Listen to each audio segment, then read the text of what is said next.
And now, you're tuned into RBLR, the home of Tampa Bay's RBLR Sports. Hello and welcome back to your RBLR Rays show. It's lovely to have you here with us for some Sunday during the day game podcasting, talking Rays. It's always a pleasure to be here. I am Pat Davenport. Zach couldn't be here today, unfortunately. I've been told that he got too excited by Joe Boyle's debut that he couldn't even put two sentences together. And honestly, I can't blame him. We've just seen him exit the mound when we're recording this, and he threw 5 innings without giving up a single hit. The command started to desert him in the 6th, but he's given us a good lead to work with. We're currently up 4-1 in the 6th inning as I start this podcast. We'll see where we finish it. Hopefully it'll be with a series dub against the Atlanta Braves. And we're going to break down everything that was in Rays baseball this week. And despite some pretty underwhelming results, I always seem to be put on these solo shows after the Rays are on a string of L's, but that's okay, because I'm going to break down all the reasons why we're not going to panic this week and why I'm still pretty high on this Rays team, and there's loads of reasons to be excited about the season that is.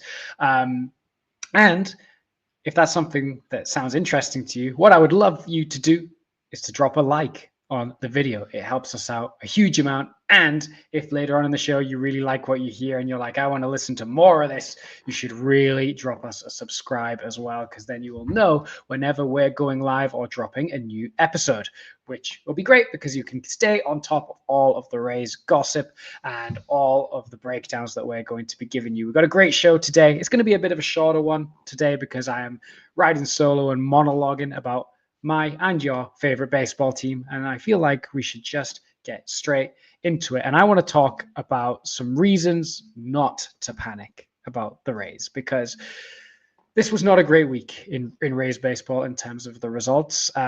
We last recorded just before the start of the Texas series, I believe, and that did not go well. We got swept 5-2, 6-4, 4-3, walk-off in the series finale there, and then we dropped the series opener to the Angels as well. So we were on an L5 before we picked up a win in the middle game, lost again, big time in the series finale, 11-1.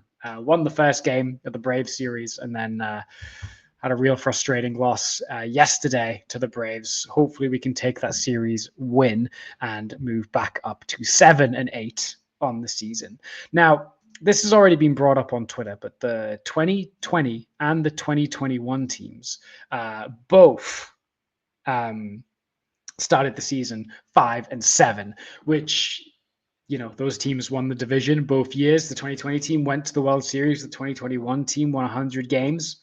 So we've still got so much of the season left. We are not even 10% of the way through the season. So all the sample sizes are still far too small to get particularly excited or disheartened, really. Either way, there's still so much baseball left to be played before we panic. But I want to give you some signs. Something that we talked about in the offseason is we were like, listen, we just need this team to have a league average offense. And with our pitching staff and defense, that's all it's going to take for us to kind of make the jump from kind of a 500 team to a 90-win team. And so far, the Rays have been really good offensively. They are currently got a team 116 WRC plus, which puts them 7th in baseball, 3rd in the American League in team WRC plus through the season so far, which is really, really impressive. We have been hitting really, really well. It has come, unfortunately, with runners in scoring position, the stats have still not been as good as you'd want them to be. Because if I change the WRC plus to with runners in scoring position, that goes down. Oh, wait.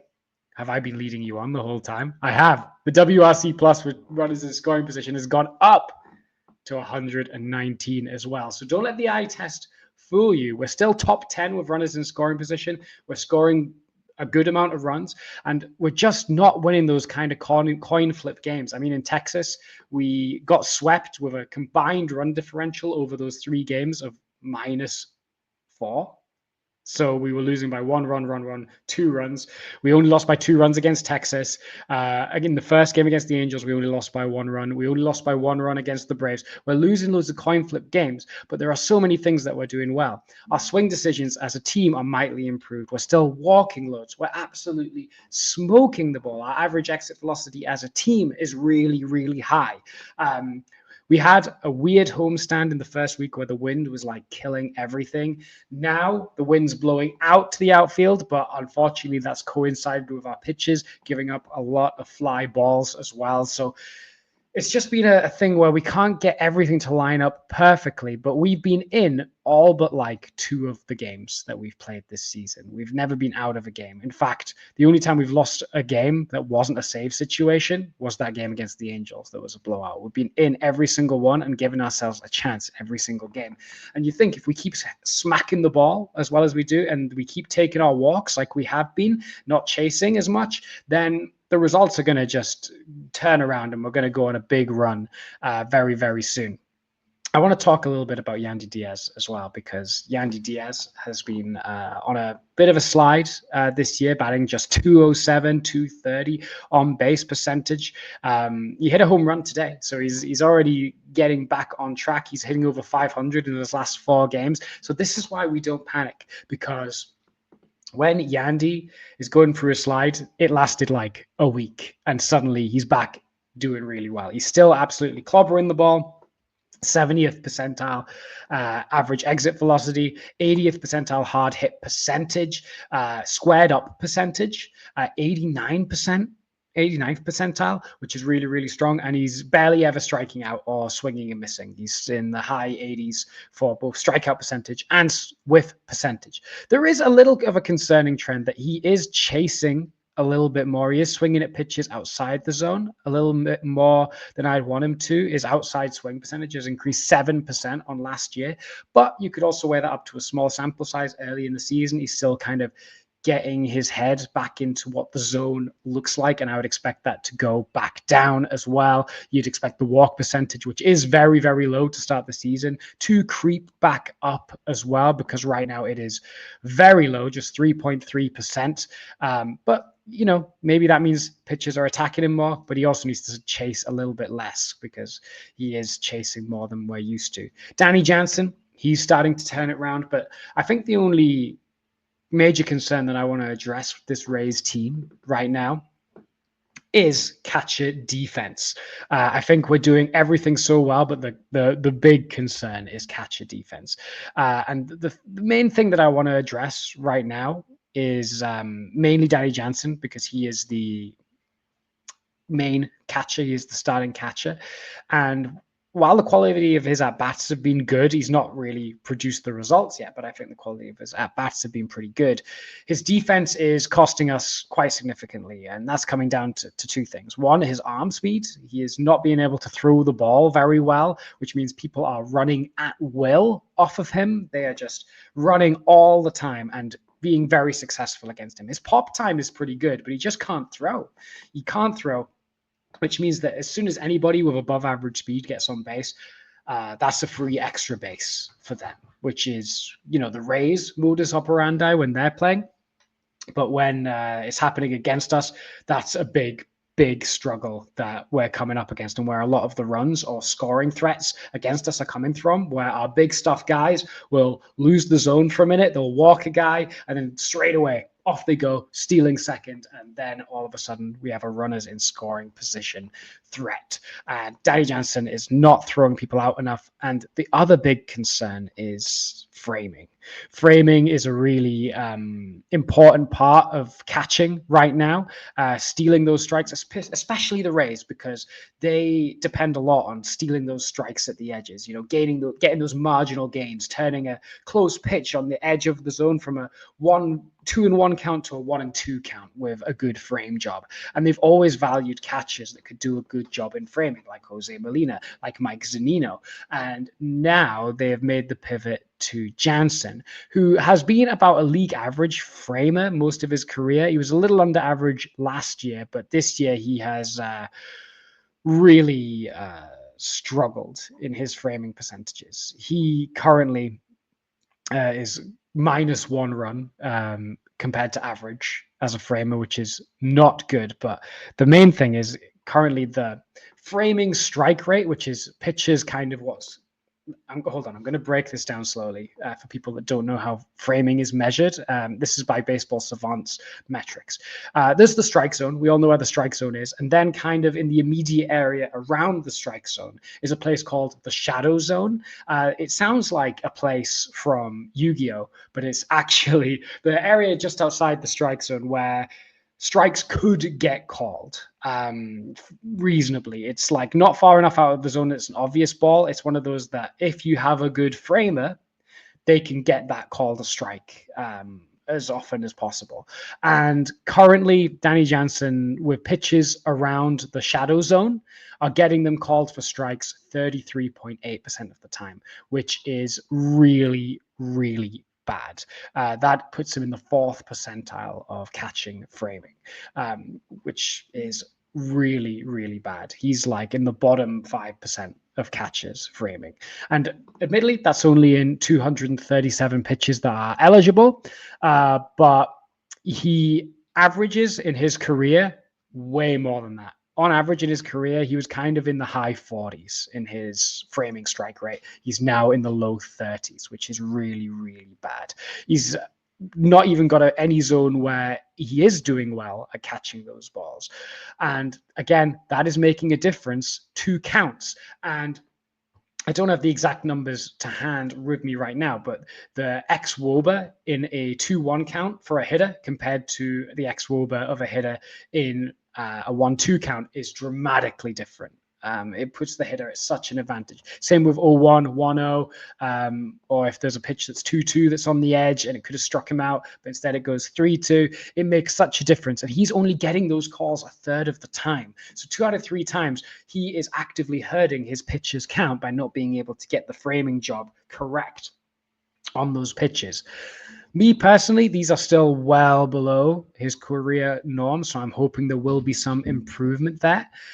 He has been sometimes using a 1 knee down catching stance, which is kind of taking the league by storm. That's a big thing in catcher defense right now, where if they're doing the 1 knee down stance, they're usually more steady with their hands because they've got a stronger base to work on physically, but he's only doing that sometimes. And the Rays have been a team that have been telling him to do it, and he's not been doing it all the time. He's only doing it sometimes, which is having an effect on his framing. I think if he were to do it more often, then maybe he would manage to steal more strikes. And maybe as he gets more comfortable doing it, as it is a new thing for him, maybe he will then start doing it more, get more framing strikes, and kind of get back to his career average. But right now, he is really struggling. He can't steal strikes for his pitches, and he also can't throw out any runners. So that sucks. And it also sucks when he's not producing offensively. I still think the quality of his at-bats have been good, but yeah, he has not been producing. When you compare that with Ben Rotvet, Rotvet has been better offensively. He's been around the same with his limited ability to catch runners, which you'd expect him to do a little bit better going forward because he usually is okay at catching runners. But yeah, the framing, not great, 41.7%, still below average and below his career norms. So it's having an adverse effect on a really good pitching staff that are used to catching those strike calls on the edge. So we'll hopefully see an adjustment soon. But for me, that's the biggest weakness of this team. I think we're otherwise smoking the ball, making good swing decisions, having good at-bats, being good with runners in scoring position, despite what the eye test may tell you. We're just not getting those final innings. We're not getting the balls to drop, or we're not getting our defenders in the right place to catch the ball. And then them's the breaks. We're going to lose 60 games this season. We just got to hope that we can, string a run together at some point. Something that you don't need to worry about, some positive regression, if you want to make a move that will improve your fashion sense, is going to shop.rblrsports.com, because you can get all of the best Tampa Bay sports merchandise, whether it's for your Rays, for your Rowdies, for your Sun, for your Lightning, or your Bucks. all the apparel is there. We got caps, we got t-shirts, we got all sorts to suit your needs, and you'll be repping the Bay Area with the best stuff on the market. And if you use the promo code FLAPPY to represent those flappy boys, then you'll get 10% off your order. Just go to shop.rblrsports.com right now to get that apparel. And also, if you've been interested in catcher defense and breakdowns and me talking about more advanced stats and how they work, because I know that everyone comes to baseball from a different place in terms of how much they know about statistics, how much they want to talk about statistics. We definitely talk about statistics on this show, but I'm sometimes conscious that we sometimes throw some statistics out there that are quite advanced or not as well known as, the kind of baseline stats. We don't really explain what we mean all the time. So if you are interested in learning more about catcher defense or pitching mechanics, or want us to break down some particular stats and how they work to help inform your own baseball opinion, be sure to let us know in the comments. You can even let us know live if you're watching us on the live stream. Go to YouTube, the YouTube live feed. You can leave a comment, ask a question, let us know how the show's going, what you think of the Rays season, and we may be able to respond to it live then and there on the show. So that's always a good thing to do. And the best way to know if we're going live is to subscribe to the YouTube channel, follow us on social medias, get the notifications on. You know the drill by now. But it's now time for my favorite time of the week. It's time for our bat and arm of the week. And I'll start with Pat's bat of the week. It has been an easy choice. He has led the team in WRC Plus, not just this week, but for the season so far. This current week, though, he has had an eye-popping 276 WRC Plus, which means he is 176% better than league average. He's put up half an FWAR in just 6 games, couple of home runs, drove in 6. He has been on absolute fire lately. It's the guy that we all predicted to have that breakout season in Steinbrenner. It's Jonathan Aranda. Jonathan Aranda has been absolutely outstanding. He has been absolutely smoking the ball, having excellent at-bats. He is picking up exactly where he left off at the end of 2024.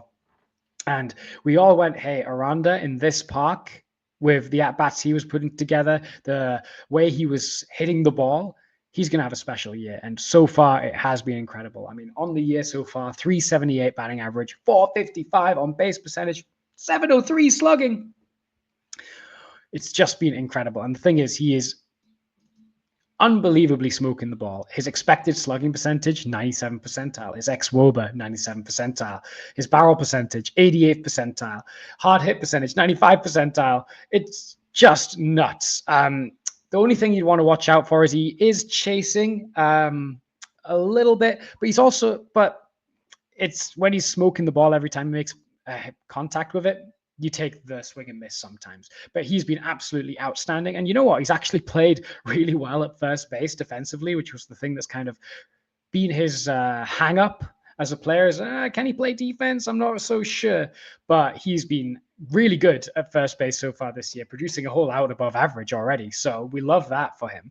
And he's kind of forced Yandy Diaz into almost permanent DH spot, which is good because it means that Yandy doesn't have to use his legs so much, less likely to get injured. And we might have a first baseman for the next few years on our hands in Jonathan Aranda, which is just great to see. So Jonathan Aranda, congrats on your bat of the week, but hopefully you will just be bat of the year and keep this up the whole way forward. In terms of arm of the week, again, it's only got to be one person for me. I mean, we've had some good weeks from people. I mean, Taj has been okay.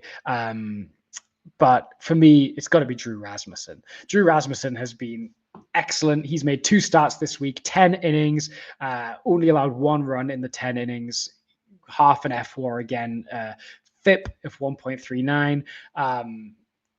Yeah, really, really special. Struck out a bunch of guys. He was my sleeper pick for being the best pitcher in this rotation so far this year.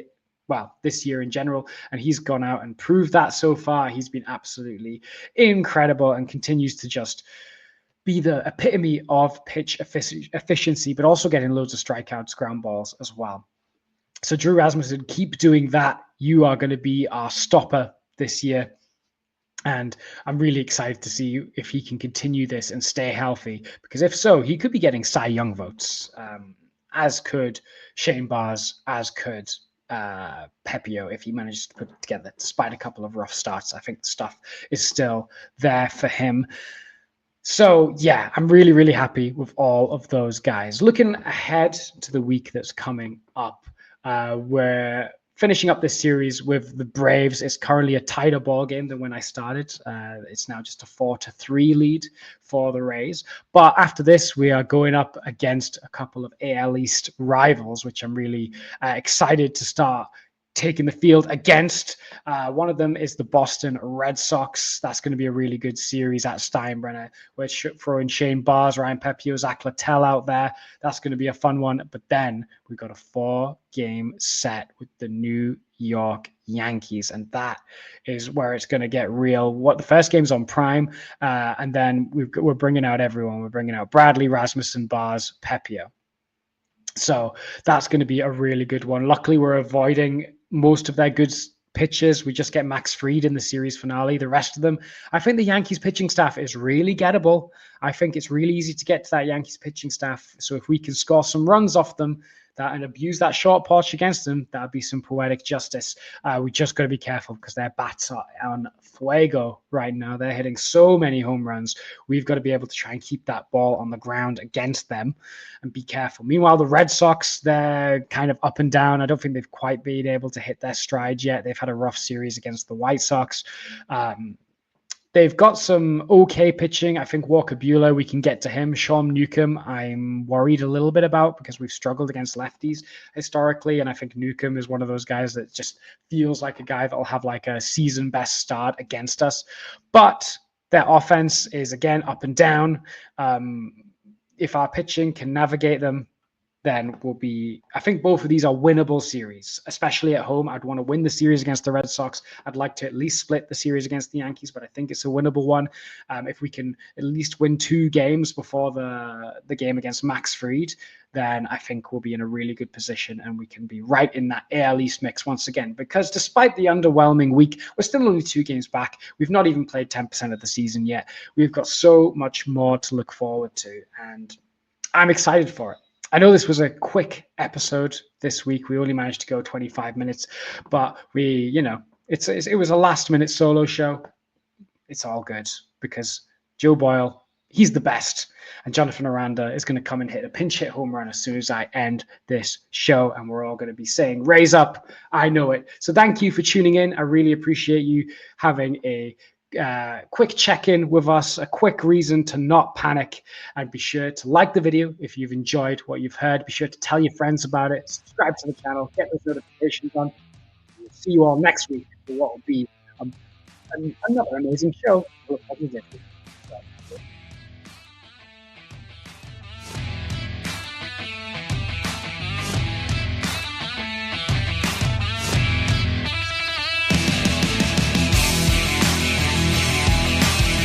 Thank you for tuning into this presentation by RBLR Sports. On your way out of the stadium, please remember to like and subscribe.